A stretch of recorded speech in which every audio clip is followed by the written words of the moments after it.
किसान की पत्नी कैसे अपना सब कुछ लुटवा बैठी।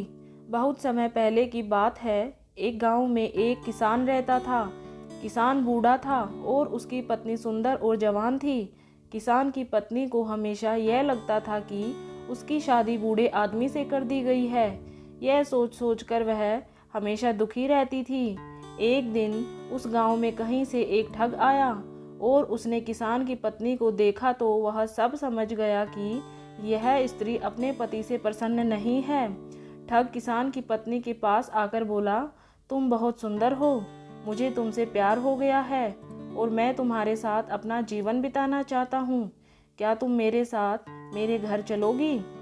किसान की पत्नी ठग की बातों में आ गई और अपने पति को छोड़कर उसके साथ जाने के लिए तैयार हो गई। दोनों ने भागने के लिए समय तय कर लिया। ठग ने कहा, तुम्हारा पति तो बूढ़ा हो गया है, वह धन का क्या करेगा? तुम अपने साथ घर में रखा धन और जेवर भी रख लेना, वो भविष्य में हमारे बहुत काम आएंगे। स्त्री उस ठग की बातों में पहले ही आ चुकी थी और उसके कहे अनुसार उसने घर में रखा धन और जेवर भी अपने पास रख लिए। और रात को जब उसका पति और पूरा गांव सो रहा था तब ठग के साथ घर से भाग गई। सुबह होते होते जब वे गांव से बहुत दूर निकल गए तब रास्ते में उन्हें एक बड़ी नदी मिली। ठग ने सोचा, मैं किसी तरह इसका धन लेकर इसे यही छोड़ देता हूँ। यह स्त्री वैसे भी अधेड़ उम्र की हो चुकी है, मेरे पास धन रहेगा तो कई जवान सुंदर स्त्रियां मुझे मिल जाएंगी। नदी को देखकर वह ठग बोला, प्रिय, इतना सारा धन लेकर हम नदी को पार नहीं कर सकते।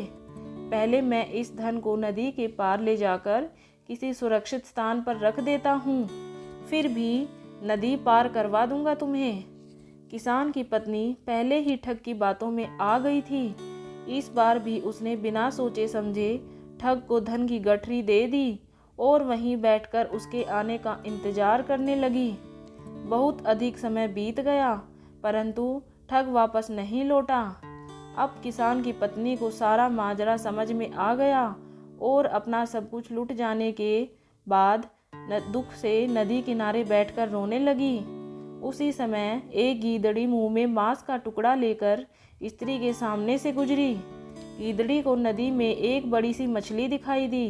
गीदड़ी ने मछली पकड़ने के लिए उस पर झपट्टा मारा।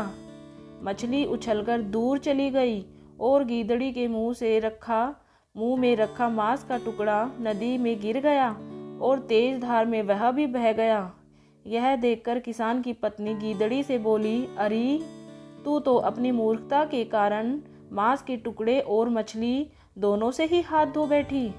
किसान की पत्नी की बात सुनकर गीदड़ी ने जवाब दिया, अरे मूर्ख, तू तो मुझसे भी ज़्यादा बेवकूफ़ है, जो अपने प्रेमी के लिए अपने पति को छोड़कर आ गई और वो तेरी धन दौलत लेकर तुझे छोड़कर चला गया।